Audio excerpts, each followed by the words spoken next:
안녕하십니까. 저는 이제 40 중반을 향해 달려가고 있는 아이를 키우고 있는 엄마입니다. 결혼을 한 이후에 저에게 벌어진 믿기 힘든 일에 대해 이야기를 나누고 현명한 조언을 얻고 싶은 마음에 이렇게 사연을 올리게 되었습니다.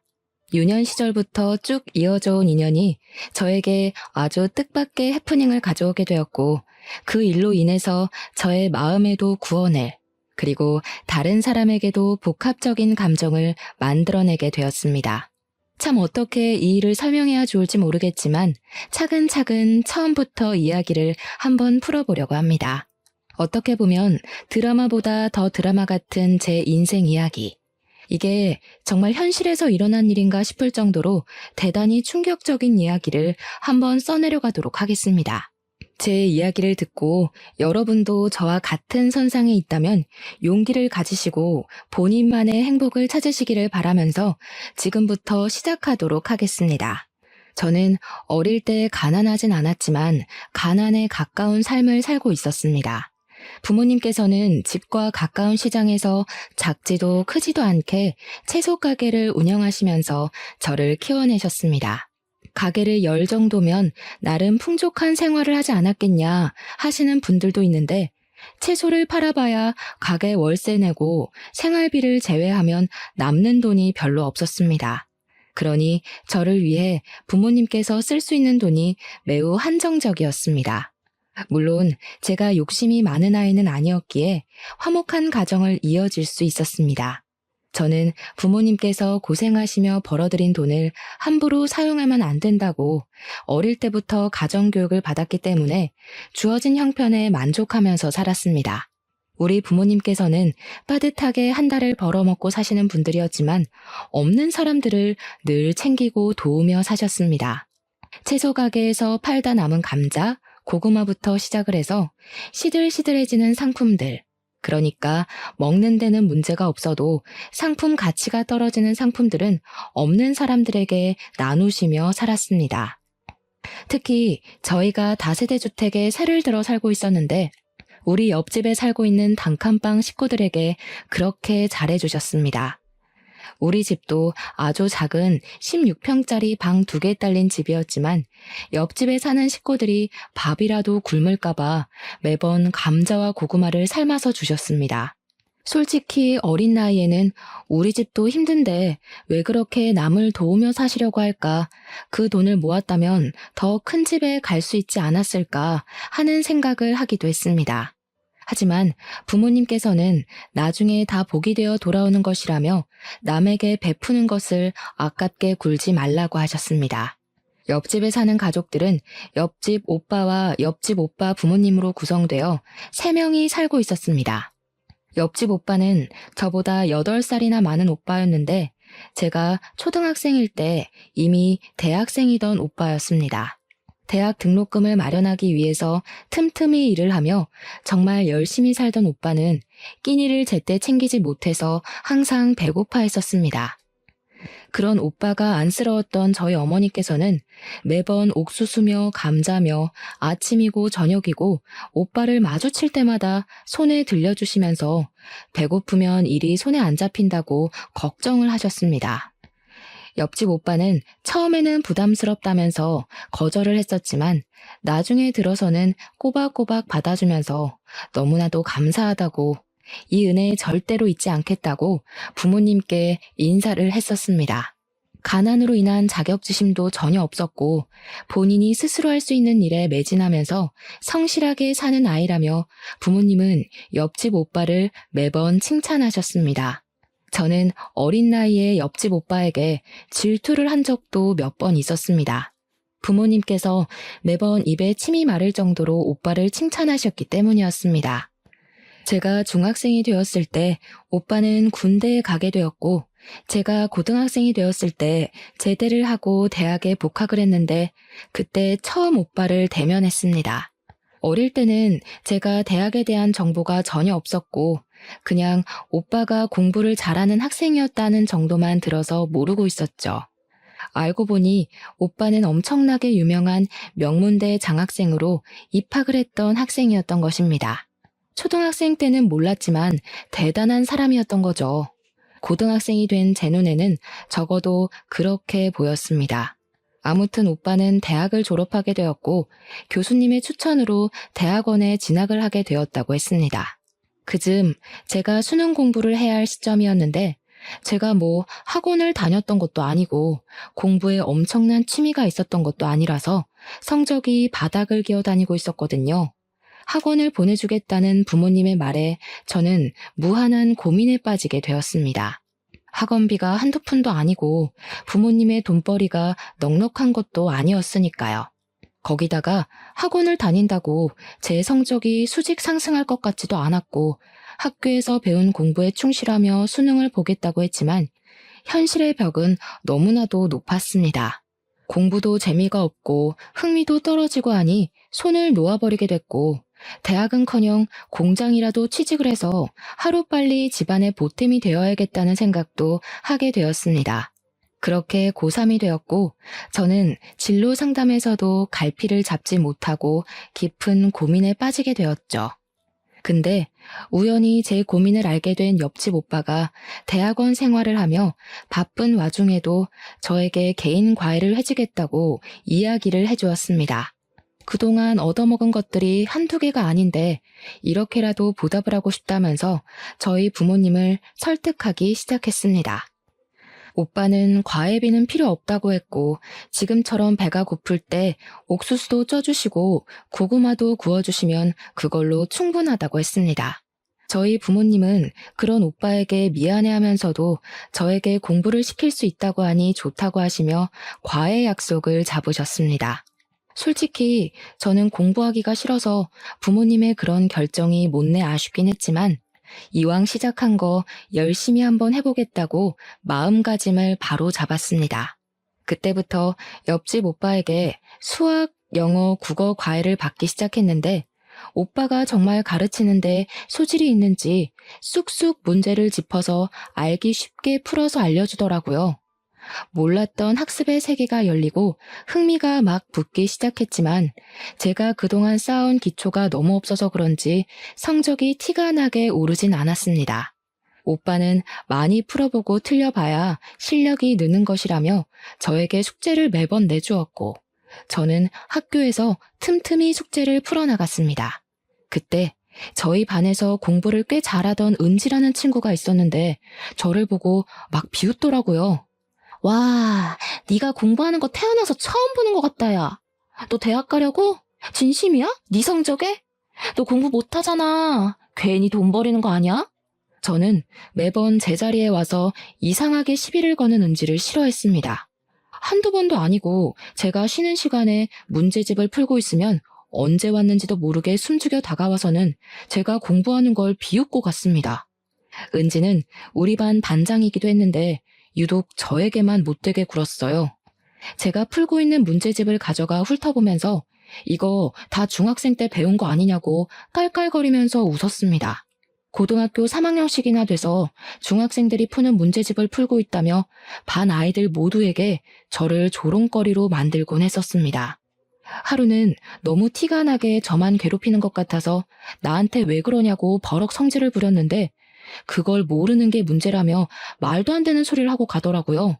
그냥 제가 만만해서 괴롭히는 것 같다고 은지랑 어울려 지내는 친구들이 하는 말을 듣고는 자존심도 많이 상했습니다. 수능을 치를 때가 다가오자 이상한 긴장감으로 배가 자주 아프기도 했고 식은땀이 뻘뻘 나기도 했습니다.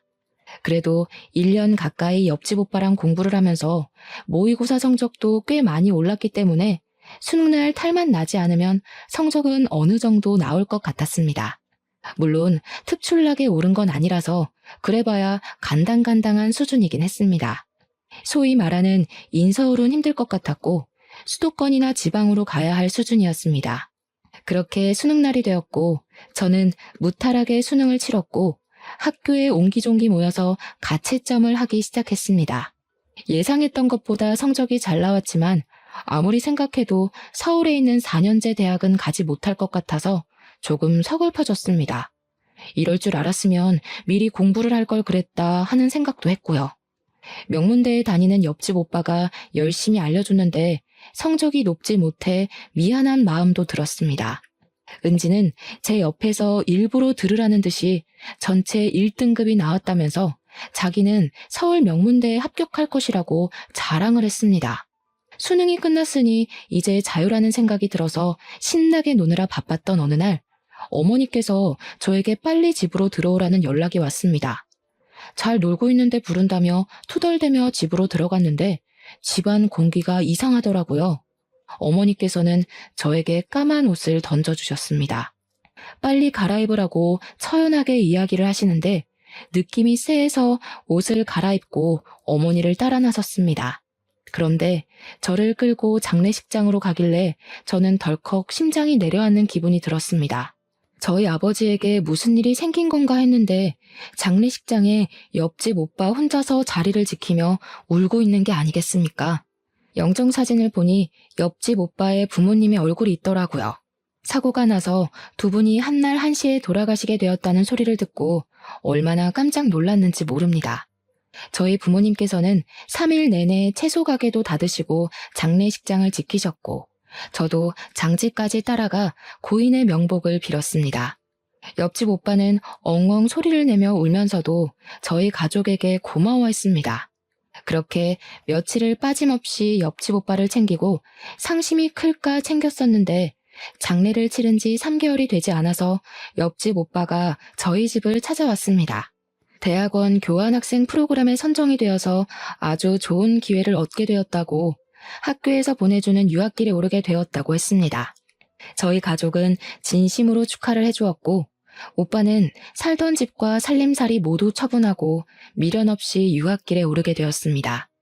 한동안은 연락이 닿았지만 그것도 오래가지 못했고 옆집 오빠와의 인연은 그렇게 끊어지게 되었습니다. 저는 지방에 있는 대학으로 입학을 하게 되었고 저희 부모님은 여전히 그 자리에서 채소 가게를 운영하며 사셨습니다.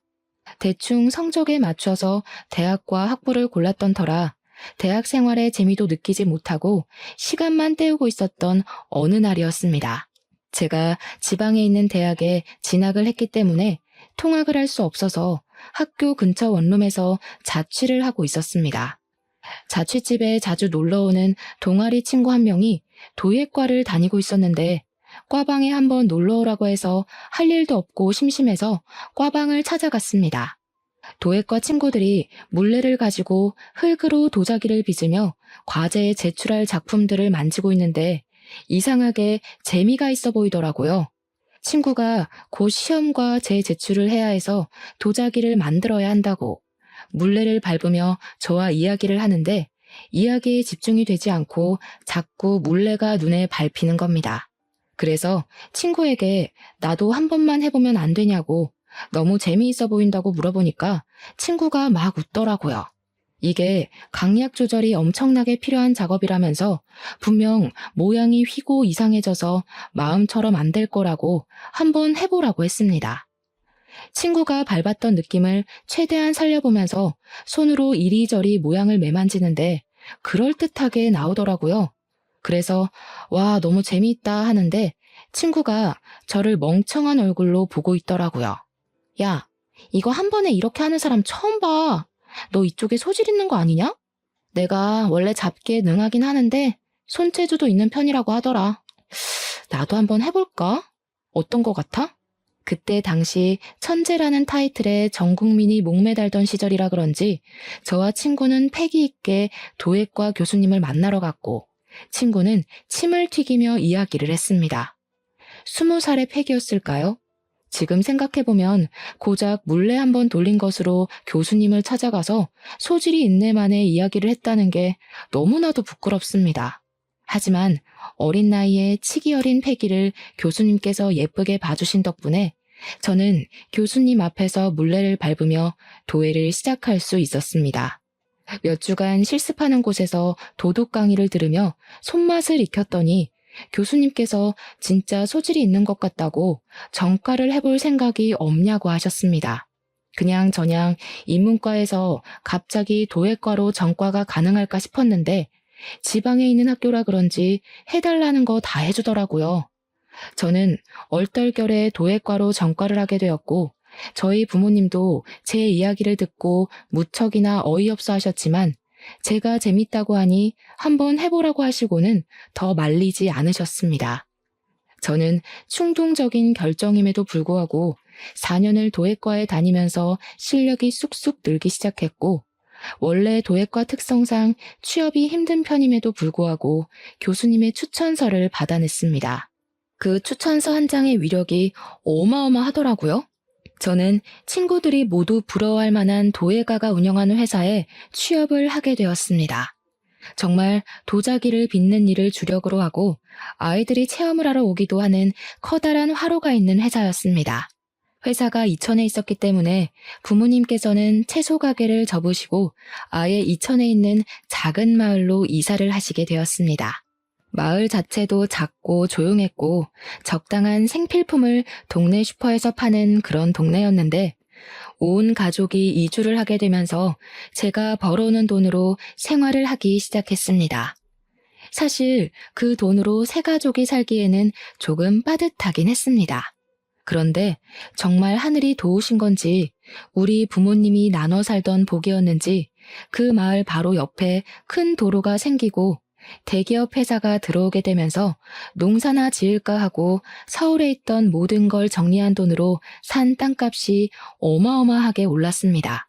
정말 20배 가까이 땅값이 오르는 덕분에 저희는 바로 그 땅과 집을 팔고는 회사와 조금 더 가까운 위치에 시내의 아파트를 구매하게 되었습니다. 갑자기 큰돈이 생기니 어안이 벙벙했지만 허투루 쓰지 않고 우리 세 가족이 평생 아끼며 살자고 손가락 걸고 약속을 했습니다. 부모님께서는 남을 도우며 살아서 얻게 된 복이라고 참으로 좋아하셨습니다. 도예 회사에 다니면서 남들보다 더 땀을 뻘뻘 흘려가며 일을 했는데, 사실 도예가로서의 삶이 참 힘듭니다. 월급도 적은 편이고요. 제가 이천에서 계속 일을 하면서 잘하는 건 흙을 빚는 일뿐이라 대기업 같은 데에 입사를 해서 화장품 케이스를 만들고 하는 일이 더 낫지 않나 하는 생각이 들더라고요. 정통 도예 일만 해서는 먹고 살기가 빠듯하다고 느껴졌기 때문이었습니다. 거기다가 대기업이 줄줄이 이천에 공장을 지으면서 저희 도예 회사 옆에도 대기업 반도체 회사가 들어오게 됐는데, 사원증을 걸고 있는 회사원들 보니까 멋있더라고요. 저는 매일 흙을 묻히고 다녔는데 그분들은 대기업 로고가 떡하니 박힌 작업복을 입고 거리를 돌아다녔으니까요. 하루는 제가 회사 근처 카페에서 커피를 마시고 있었는데 어떤 남자가 저에게 오더니 아주 수줍게 휴대폰 번호를 알려줄 수 있냐고 물어보더라고요. 저는 살면서 제 번호를 물어본 남자가 그분이 처음이었기 때문에 의심부터 했습니다. 저 도 안 믿어요. 사이비도 안 믿고요. 대출도 안 할 거고 장기도 안 팔 건데요.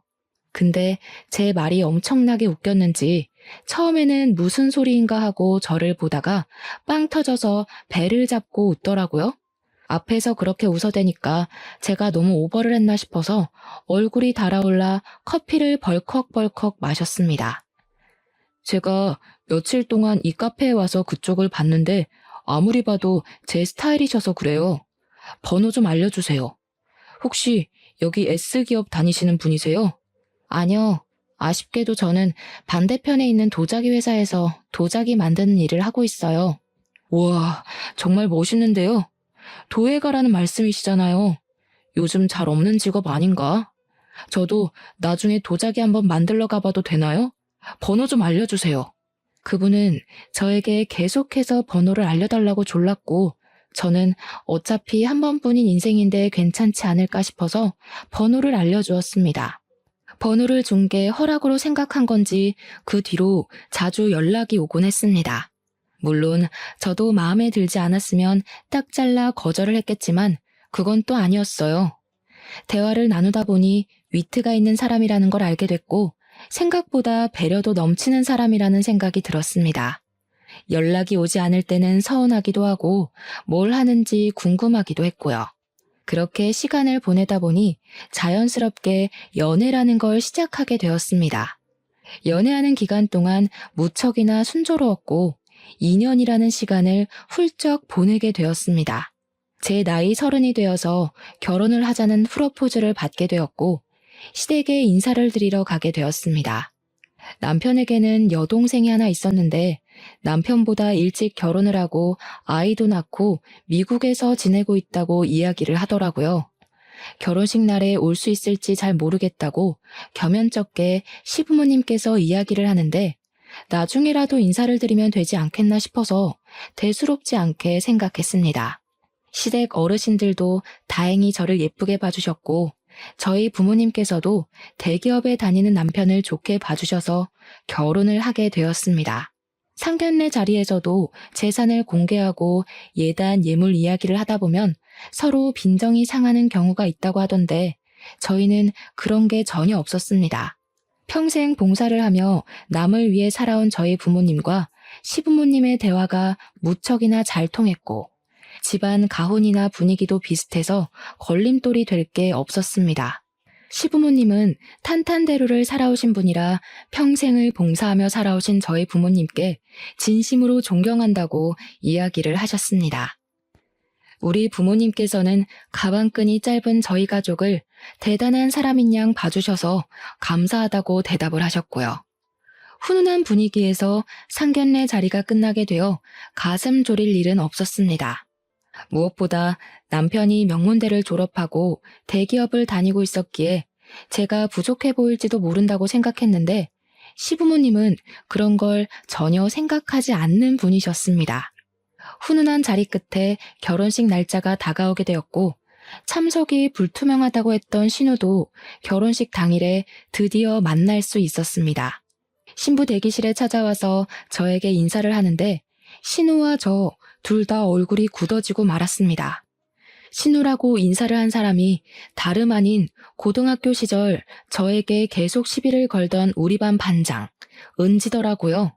그날 화사하게 웃기만 해야 할 제 얼굴에서 미소가 사라지게 됐습니다. 은지도 저도 둘 다 똥 씹은 얼굴로 인사를 하게 되었죠. 은지 때문에 결혼을 파투내는 건 말이 되지 않으니 저희는 그날 결혼식을 어영부영 잘 올리고 바로 신혼여행길에 올랐고 여행을 마친 뒤 귀국을 했습니다. 시댁에 인사를 드리러 갔는데 당연히 미국으로 돌아갔을 거라고 생각했던 신우가 떡하니 시댁에 있더라고요. 시댁 분위기는 이상하게 살얼음판이었고요. 이게 무슨 분위기인가 싶었는데 신우가 폭탄을 제대로 터뜨렸더라고요. 나 이혼하고 한국으로 아예 들어오게 됐어. 우리 아들도 당연히 한국에서 내가 키우기로 했고 당분간은 시댁에서 지내려고. 글쎄 우리 남편이 노란머리 여자랑 바람을 피웠지 뭐야? 내가 어이가 없어서. 자존심이 상해서 도저히 그 남자랑 못 살겠더라고. 한국에서 명문대도 졸업했고 미국에서 공부까지 한 사람인데 여기에 내가 일할 자리 하나 없겠어?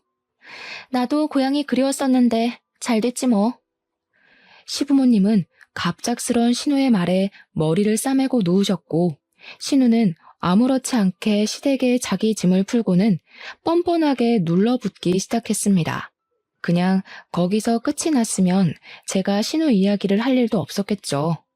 이혼하고 한국에 들어왔다는 것 자체가 자존심이 상한 건지 뭔지 저한테 시비를 걸기 시작하더라고요. 개버릇 남 못 준다고. 저런 식으로 남편의 바가지를 긁어댔으면 남편이 바람을 피우고도 남겠다 하는 생각이 들었습니다.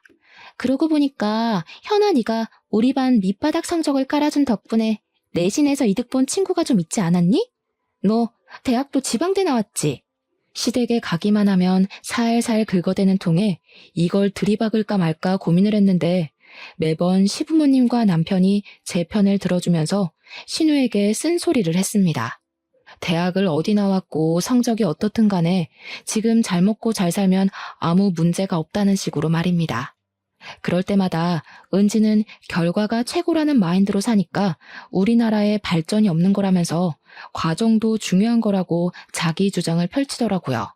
고등학교 시절에는 내가 적성에 맞는 걸 찾지 못해서 고생하긴 했지. 다행히 대학에 가서 나에게 맞는 일을 찾게 됐어. 지금은 도예가로 일을 하고 있는데 생각보다 일도 재미있고 먹고 살 만큼은 벌면서 살아. 얘 너무 웃긴다. 학교 다닐 때 돌머리라고 구박 엄청 받더니 흙을 다루면서 일을 하네? 천생연분이다 야. 돌머리? 너 말이 너무 심한 거 아니니?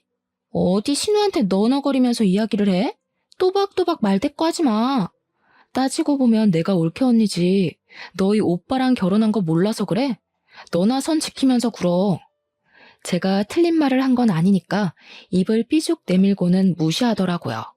그 이후에도 제가 시댁에서 뭐 요리를 하다가 실수를 하거나 하면 돌머리라서 그런 거라고, 지방대 출신이라서 잘하는 게 없다고 저를 깎아내리고 비웃었습니다.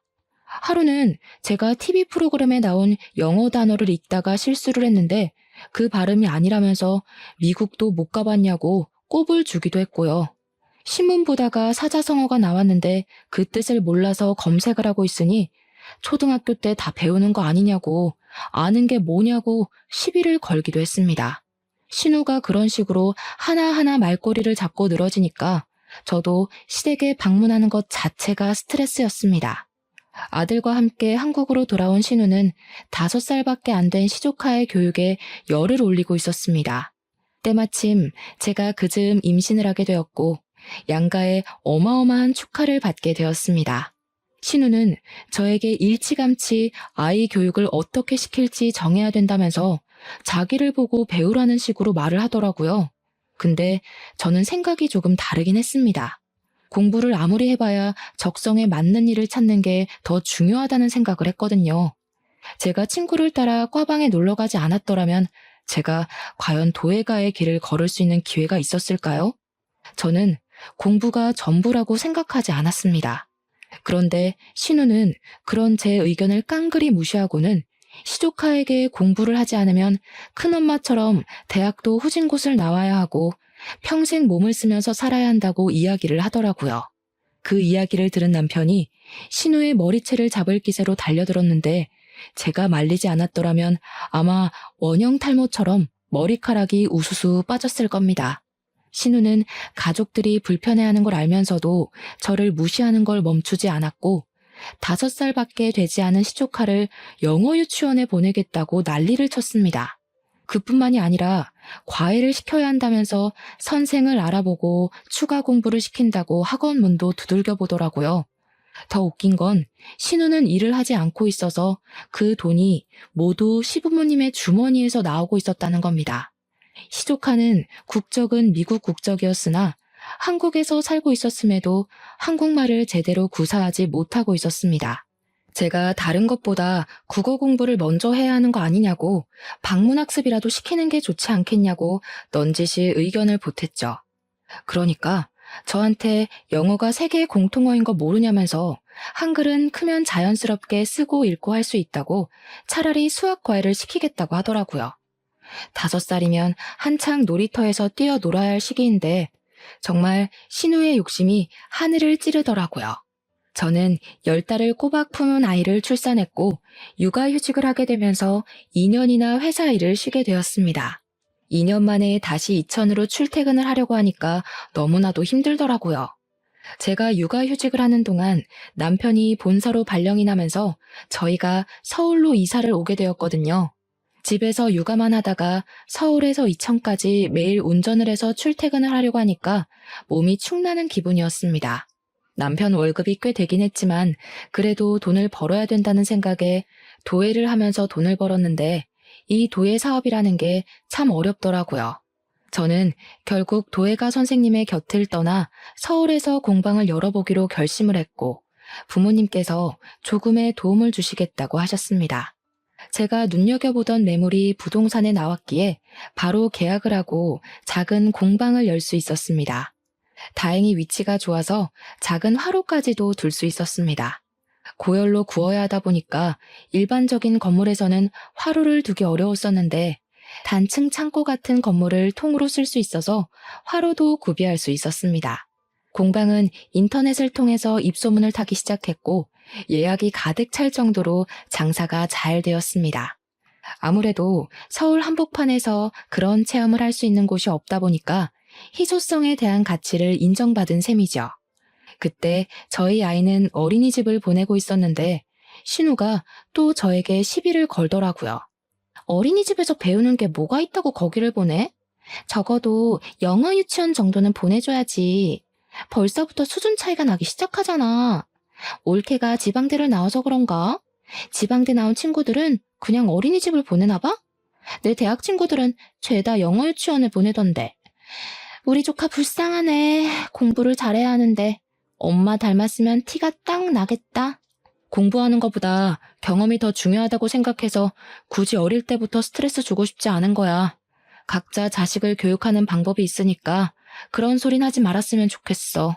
더군다나 시조카와 우리 아이의 나이 차이가 5살이나 나다 보니까 당연히 배우는 속도나 쌓여있는 지식도 차이가 날 수밖에 없는데도 비교를 하더라고요. 우리 애는 이것도 하고 저것도 하고 그 나이 땐 이미 다 했던 건데 하면서요. 당연히 초등학생인 시조카와 아직 영유아인 우리 아이가 같은 수준이면 문제가 되지 않겠습니까? 지 잘난 맛에 제 말은 하나도 듣지 않고 씹으려 되는데 저도 나중에는 해탈이 되는 건지 전부 다 무시하게 되더라고요. 신우는 시조카가 16살이 되었을 때 대학 시간 강사 일을 하게 되어 나름 교수라며 어깨에 힘을 주고 다니기 시작했습니다. 그게 저희 나이 41살의 일인데 보통 그 나이에는 시간 강사를 잘 안 나가긴 하지만 신우가 공부했던 걸 밀고 나가면서 어렵게 따낸 자리였다고 하더라고요. 신우는 시간 강사로 나가고 있는 대학의 정교수가 되는 것이 목표라며 어떤 수를 써서라도 정교수 자리를 차지하겠다고 했습니다.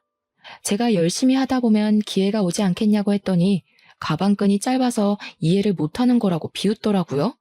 저도 말이 곱게 나가진 않아서 어디 한번 열심히 애써보라고 대꾸해줬죠. 시간이 지날수록 공방에는 점점 손님도 줄어들게 됐고 일거리도 잘 들어오지 않게 되면서 공방을 유지하는 게 힘들어지기 시작했습니다. 아무래도 작은 공방이라 한계가 있는 거고 한번 방문했던 손님의 재방문이 잘 이루어지지 않았기 때문이었습니다. 물레를 여러 개 둘 수가 없어서 체험 공방은 대체로 만들어진 틀에 그림을 그려 구워나가는 식으로 이루어졌는데 가격도 비싼 편이고 하다 보니 한 번 체험으로 끝나는 거죠. 취미반 수업을 해도 인원을 많이 받을 수가 없고 기초를 배우고 나면 심화 과정까지 하려는 사람이 없어서 운영이 점점 힘들어졌습니다. 그래도 남편이 대기업을 다니고 있으니 배가 고를 일은 전혀 없었지만 제 일이 잘 안 풀리니까 스트레스를 받긴 하더라고요. 공방이 서울에 있다 보니 월세도 만만치 않았고 무엇보다 손님이 많아야 하는데 그러질 못하고 파리만 날리는 경우도 있으니 앓는 소리가 절로 나오더라고요. 제가 힘들어한다는 걸 알았는지 신우는 시조카에게 저의 험담을 하고 있더라고요. 큰엄마가 공부를 못해서 저런 일을 하는 거라고 돈도 못 벌고 힘들어하지 않냐면서 공부를 잘해야 뭘 해도 편하게 먹고 살 수 있는 거라고 말입니다. 본인이 공부의 끈을 놓지 않고 열심히 한 덕분에 나이를 먹어서도 안정적인 교수 일을 하고 있지 않냐고 하는데 웃기더라고요. 정교수도 아니고 시간 강사 일을 하고 있으면서 교수 타령을 하는 것이 자격지심처럼 느껴지고 나중에는 안쓰럽기까지 하더라고요.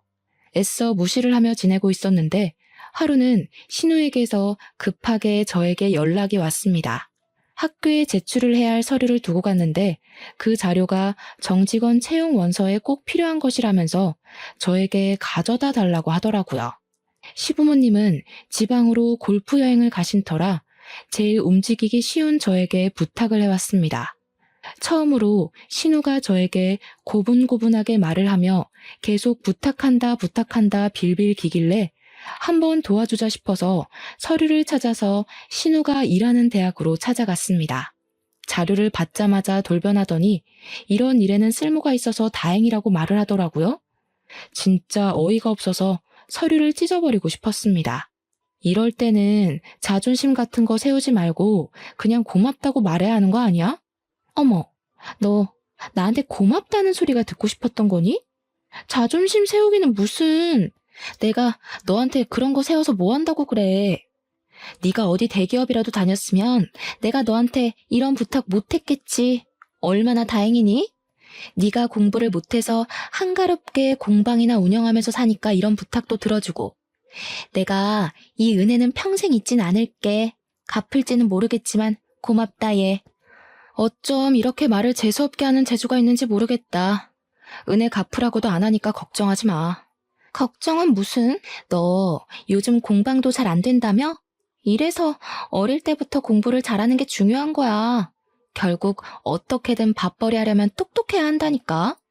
우리 아들도 너랑 나를 보면서 제발 정신 차리고 공부 좀 했으면 좋겠다.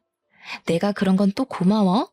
너 덕분에 우리 아들에게 현실감을 알게 해줄 수 있어서. 제가 기가 막혀서 부들부들 떨고 있는데 뒤에서 누가 헛기침을 하더라고요. 신우와 저는 입씨름을 하느라 뒤에 누가 찾아온 것도 모르고 있었습니다. 신우를 향해서 준비 다 됐냐고 물어보는데 이상하게 낯이 익더라고요.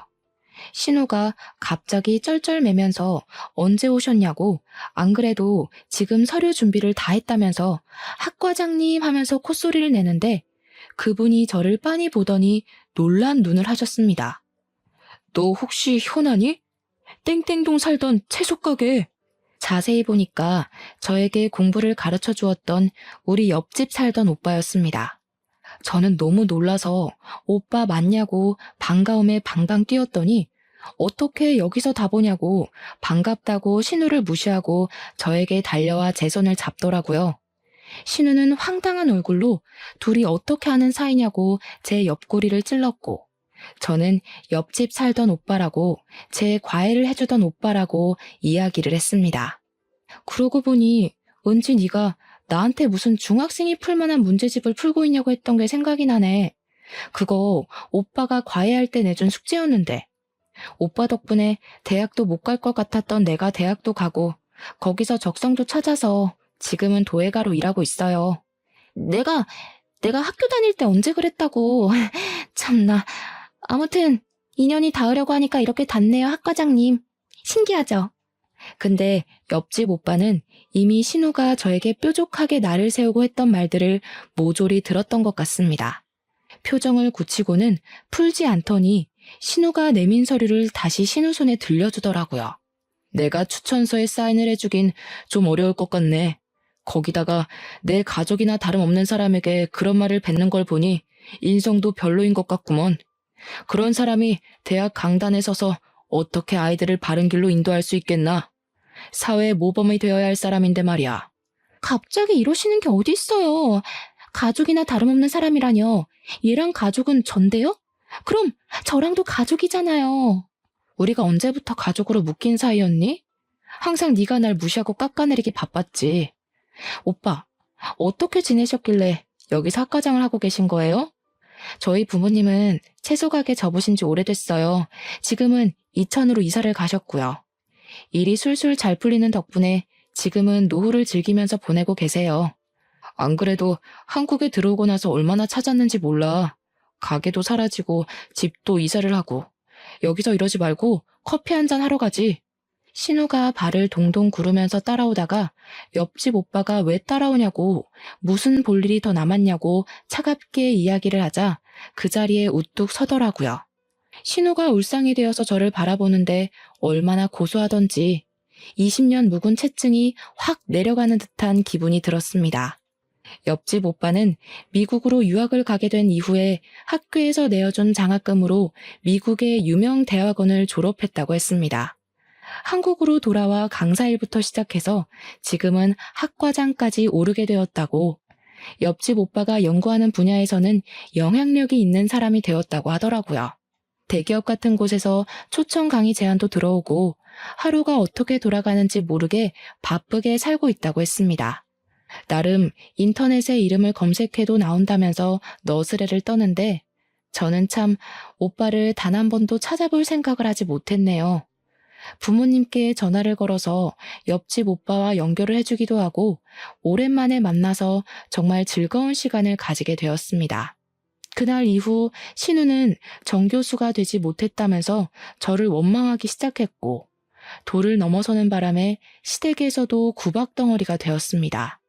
당연히 다니던 학교 시간 강사 일에서도 밀리게 되어서 백수나 다름없는 인생을 살게 되었습니다.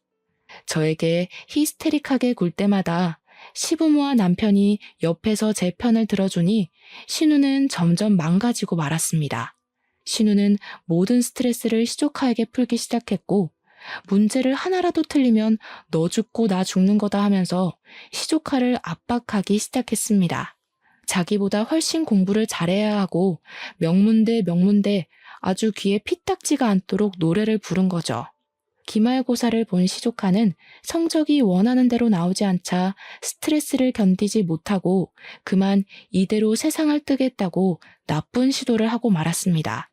새벽에 갑작스러운 시부모의 연락에 남편과 저는 혼비백산하여 응급실을 찾았고 거기서 파리해진 신우를 만날 수 있었습니다. 너 이런 식으로 애한테 스트레스 주고 할 거면 차라리 애를 네 남편에게 보내. 너 때문에 이게 무슨 일이야. 신우는 하염없이 눈물을 뚝뚝 흘리면서 어떻게 그런 소리를 할 수 있냐고 횡설수설했습니다. 내가 정신병이라도 걸린 것 같냐? 애를 왜 남편한테 보내려고 하냐? 내가 죄인이다 하면서 알아듣지 못할 말을 마구마구 쏟아냈습니다. 저는 신우가 미웠고 재수없었고 불행하길 바랬지만 시조카가 다치길 원하진 않았습니다. 신우가 나한테 화풀이하던 걸 조카에게 하니까 이렇게 된 거지. 세상 일이 어떻게 신우 맘대로 되겠어? 이제 좀 내려놔. 시조카가 공부를 못하는 것도 아니고 잘하는데 왜 그렇게 애를 압박하고 그래? 한참을 울던 신우가 자기 혼자 있고 싶으니까 다들 집에 가서 기다리라고 하더라고요. 며칠 입원해 있는 동안 신우는 시조카 옆에서 1분도 떨어지질 않았습니다. 그리고 시조카가 퇴원을 해서 시댁에 오니 신우가 갑자기 가족들을 불러다 놓고 고개를 숙이고 사과를 하더라고요. 그동안 괜한 비교질해가면서 올케 언니 무시한 거 미안해. 내가 사람을 급으로 나누고 상처 줘서 미안해. 나 이제 욕심 부리지 않고 우리 아이가 하고 싶은 거 하면서 살 수 있게 노력할 거야. 그러면서 애한테 욕심 부리며 살지 않겠다고 공부가 전부가 아니라는 걸 너무 늦게 깨달았다고 하더라고요. 며칠이나 가려나 했는데 신우는 정말 굳은 결심을 한 건지 그 뒤로 저희 부모님을 따라서 보육원과 고아원에 봉사를 하러 다니더라고요. 사각지대에 놓인 아이들 중에서 공부를 하고 싶어하는 애들을 위해 교육을 시키고 있습니다. 할 줄 아는 게 이것밖에 없다면서 사교육을 한 번도 받아보지 못한 애들을 불러다 놓고 공부에 관심 있어 하는 애들에게만 공부를 가르치면서 시간을 보내더라고요. 신우는 점점 마음의 치료를 받고 있는 중이고 저는 그런 신우를 멀리서 응원하며 지켜보고 있는 중입니다. 가까이 하기엔 아직까지 제가 받은 상처가 깨끗하게 씻기질 않았네요. 앞으로 저도 신우를 용서할 수 있는 날이 오겠죠. 그날이 오면 같이 속을 드러내놓고 술이라도 한잔 해보려고 합니다. 그러니 그날이 올 때까지 제가 신우를 용서할 수 있도록 노력해보도록 하겠습니다. 감사합니다.